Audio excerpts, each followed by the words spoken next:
स्त्री थी।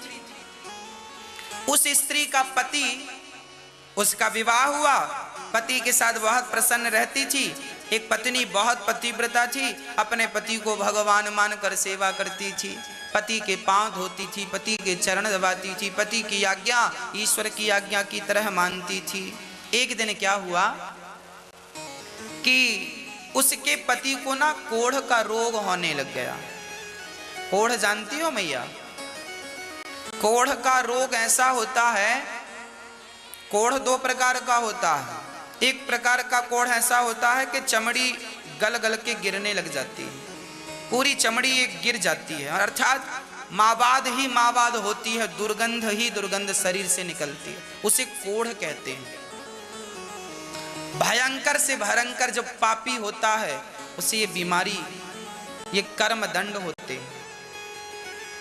बीमारियां भी कर्म दंड हैं, याद रखना। उस आदमी को कोढ़ का रोग हो गया, सारी चमड़ी गल गल के गिरने लगी, पर पत्नी बड़ी पतिव्रता थी। उसके पति से उसे कोई नफरत नहीं, नहीं कोई सामान्य स्त्री ऐसे पति को छोड़ के मायके चली जाए, ठीक हो जाना तो फोन लगा देना।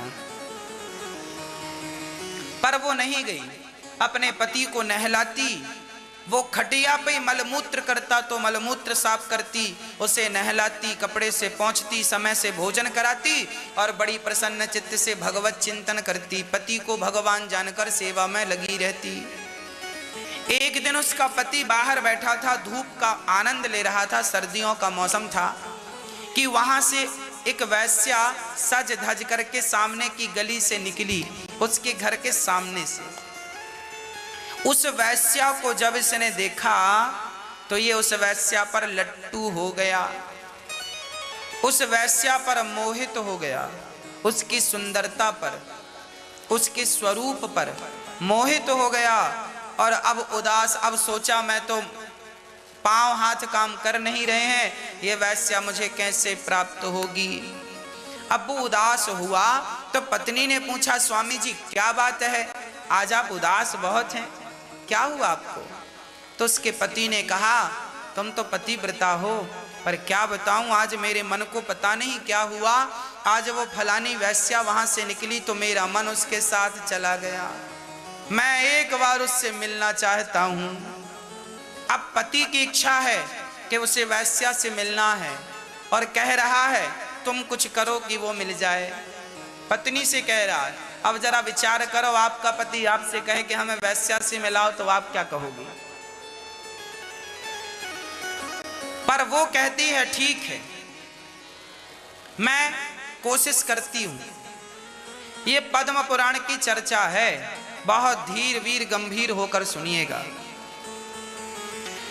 उस स्त्री ने कहा मैं प्रयास करती हूं। वो वैश्या के घर सवेरे 4 बजे जाती, ये पतिव्रता स्त्री, कोढ़ी की पत्नी पतिव्रता, ये जाती और वैश्या के झाड़ू पोंछा बर्तन करके आ जाती। वैश्या ने देखा कि मेरे घर का झाड़ू पोंछा कौन करता।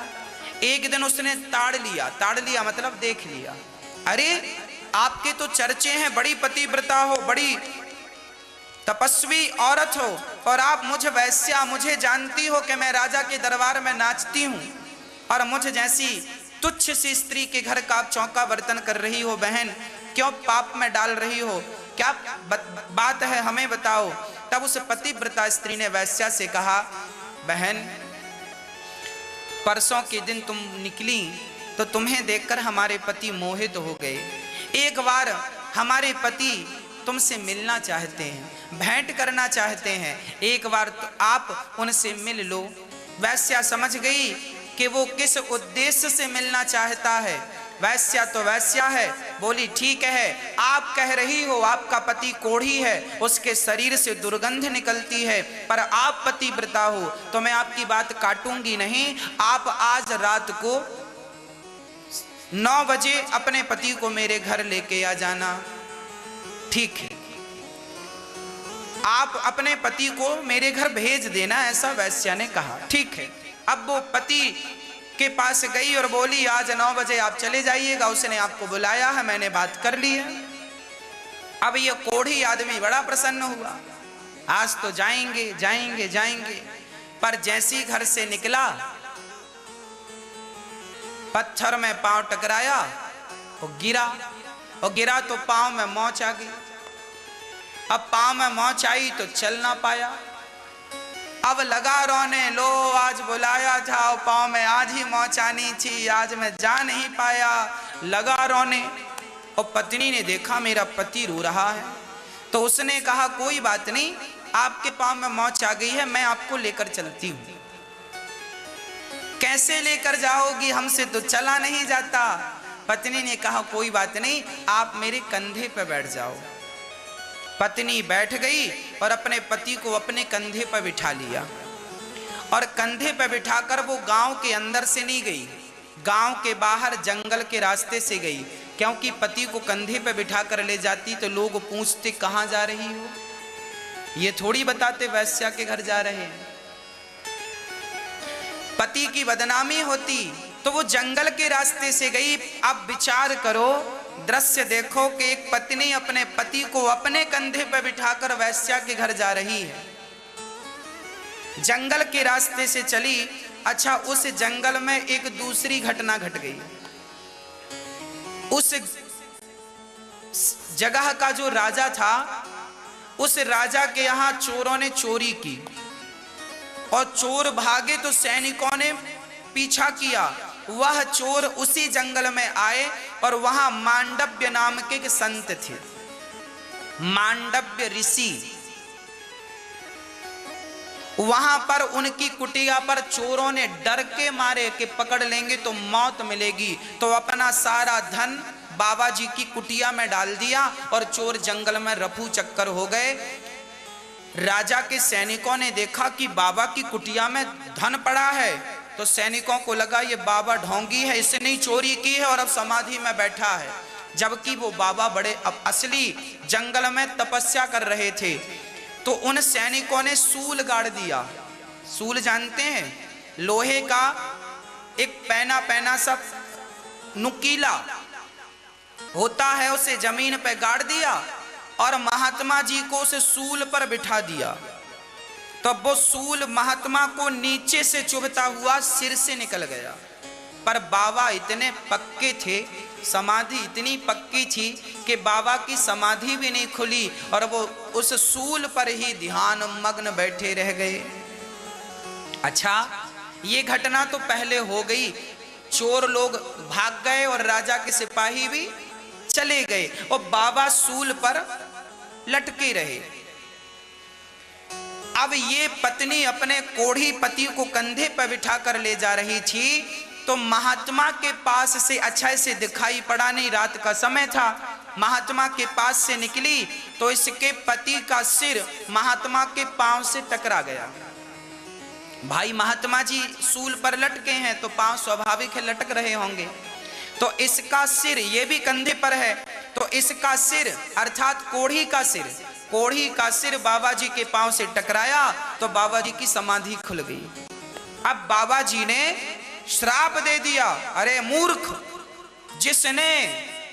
जिसने मेरी समाधि खोली है, सूर्य उदय होते ही वह मर जाएगा। जा, तू मर जा, तूने मेरी समाधि भंग की है, सूर्य उदय होते ही मर जाएगा। अब ये कोढ़ी लगा रोने, हे भगवान, पहले पांव मोचा और अब बाबा ने श्राप दे दिया। उसका सपना ही रह गया। अब लगा जोर जोर से रोने, मैं तो मर गया, हे महाराज जी, महात्मा जी क्षमा करो, क्षमा। अब पतिव्रता नारी कंधे पे बिठाई, पत्नी बोली मरना सवेरे है, अभी कहो तो ले चलो। बोला काहे को ले चल, उतारो हमें, उतारो, अब तो मरेंगे हम। लगा रोने जोर जोर से। तो पतिव्रता नारी बोली आप रोइए मत, महात्मा जी ने कहा है कि सूर्य उदय होगा तब आप मरेंगे, तो मैं कहती हूं कि सूर्य उदय ही नहीं होगा। पद्म पुराण में लिखा है, उस स्त्री ने संकल्प किया कि हे विधाता, यदि मैं सच्ची पतिव्रता हूं और मैंने आज तक स्वप्न में अपने पति के सिवा पर पुरुष का मैंने स्वप्न में भी स्पर्श ना किया हो, स्मरण ना किया हो, तो जब तक मैं ना कहूं सूर्य भगवान आप निकलना मत। पद्म पुराण में लिखा है 48 घंटे हो गए, सूर्य का पता नहीं था। 72 घंटे, 100 घंटे, अर्थात 1 सप्ताह, 2 सप्ताह, एक हाहाकार मच गई पृथ्वी लोक में, सूर्य भगवान का पता नहीं। देवता गए, प्रभु बताओ क्या करें। भगवान ब्रह्मा, विष्णु और महेश तीनों प्रकट हो गए। देवी आपने क्या किया है? आपने अपने तप के बल से सूर्य की गति रोक डाली। आप ऐसा खिलवाड़ ना करो प्रकृति से। उसने कहा कोई बात नहीं, यदि मेरे पति सूर्य की किरण पड़ते ही मर जाएंगे तो ऐसे सूर्य की मुझे जरूरत ही नहीं। मैं अपने पति को मरा हुआ देखना नहीं चाहती। समझाया बहुत पर नहीं मानी। तब अनसुईया माता आई। अनसुईया माता ने कहा बेटी तू सूर्य को आने दे, मैं तेरे पति को जीवन दान दूंगी। सूर्य भगवान आए, पहली किरण पड़ी, संत का श्राप था, वो आदमी मर गया। पर अनसुईया मां ने फिर हाथ में जल लेकर कहा हे विधाता, मैं पतिव्रता हूं तो इसका पति जीवित हो जाए। एक पतिव्रता ने सूर्य की गति रोक दी तो दूसरी पतिव्रता ने मरे हुए को जीवित कर दिया। ये पतिव्रता नारी की शक्ति है। अनसुईया मां की कृपा से उसका कोढ़ का रोग ठीक हो गया। उसकी बुद्धि में भी जो कोढ़ हो गया था, बुद्धि विचलित हो गई थी, उसकी बुद्धि निर्मल हुई। विमान आया, पति तो नरक जाता, कर्म ऐसे थे उसके, पर पतिव्रता नारी के मिलने से दोनों भगवान के निज धाम को चले गए। पत्नी के कारण पति की सदगति हो गई। ये पद्म पुराण का वर्णन है, चर्चा है। अब इस कथा से क्या शिक्षा मिली? इस कथा से शिक्षा यही मिली कि पति का किया हुआ पति भोगेगा। आपका किया हुआ आप भोगना। अब पति नालायक है, पति व्यभिचारी है, बहुत सारी स्त्रियों का संग करता है, तो इसका मतलब ये तो नहीं कि पति अब ऐसा करता है तो स्त्री बोले मैं भी ऐसी करूंगी। तो ये तो हिसाब कोई ठीक लगा नहीं हमें। पति दुराचारी है, व्यभिचारी है, तो पत्नी तो व्यभिचारी ना हो। और पत्नी व्यभिचारी है तो पति कहे कि तू ऐसी है तो मैं भी ऐसा, ना। वो जैसी है वो उसके संस्कार है, वो जैसा है वो उसका संस्कार है। उसके कारण अपने संस्कार काहे बिगाड़ते हो? अपने ये देखो, ये मृत्यु लोक है मेरी माँ। यहाँ पे मुझे कांटा लगेगा तो दर्द मुझे होगा, ना तो मेरे बेटे को, ना तो पत्नी को, ना तो आपको। कांटा लगेगा मुझे तो दर्द मुझे होगा। इस संसार में जो जैसा करता है उसे वैसा भरना पड़ता है। पति का किया उसको मिलेगा, पत्नी। हाँ, पत्नी पतिव्रता है तो अपने पति को, पति नालायक से नालायक भी हो, पर पत्नी पतिव्रता है तो पत्नी पतिव्रता के बल पर अपने पति को भगवत प्राप्ति करा सकती है। ये स्त्री की शक्ति है। स्त्री ऐसी है कि वो चाहे तो ब्रह्मा और विष्णु और महेश तीनों को अपने सामने खड़ा कर सकती है। माता अनसुईया ने तीनों को बेटा बनाया कि नहीं? छोटा सा बच्चा बना के अपना दूध पिलाया। केवल पतिव्रता नारी ही ब्रह्मा विष्णु महेश को गोद में खिला सकती है, नहीं किसी बड़े से बड़े तपस्वी में ताकत नहीं है। इसलिए स्त्री सबसे श्रेष्ठ है। कब? जब वो पतिव्रता हो तब। आप किसी शुभ काम के लिए जा रहे हैं और आपके सामने कोई पतिव्रता स्त्री आ जाए, मांग में सिंदूर हो, गले पे मंगलसूत्र हो, पांव में महावर हो, हाथ में चूड़ियां हो, 16 श्रृंगार किए हुए कोई पतिव्रता स्त्री आ जाए और आप कोई काम करने जा रहे हैं, तो आपका उस स्त्री का दर्शन करने मात्र से आपको उस काम में सफलता मिलेगी जिस काम के लिए जा रहे हैं। ये शुभ सगुन माना जाता है। स्त्री शुभ सगुन मानी जाती है। पतिव्रता नारी बहुत श्रेष्ठ मानी जाती है। जैसे तपस्वी ब्राह्मण, तपस्वी साधु, उसी प्रकार पतिव्रता नारी। इसलिए नारी अपने धर्म का निर्वहन करे, पति की सेवा करे, पति कैसा भी हो। और पतियों का धर्म क्या है? पतियों का धर्म है, यत्र नार्यस्तु पूज्यन्ते रमन्ते तत्र देवता तत्रैतास्तु न पूज्यन्ते सर्वास तत्रा फला क्रिया।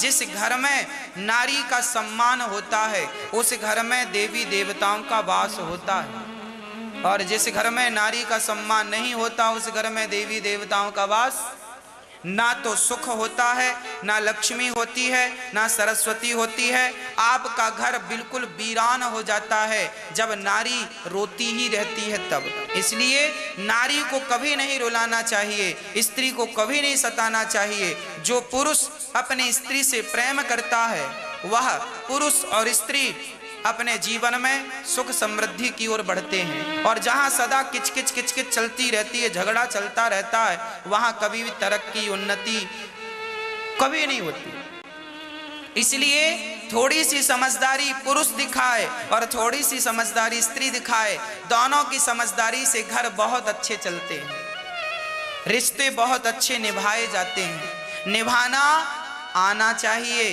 निभाना सीखना चाहिए। रिश्तों को चलाना, गाड़ी चलाना सरल है, एरोप्लेन चलाना सरल है, पर रिश्ते चलाना थोड़ा सा कठिन है। पहले उसकी शिक्षा पालो फिर विवाह कर लेना।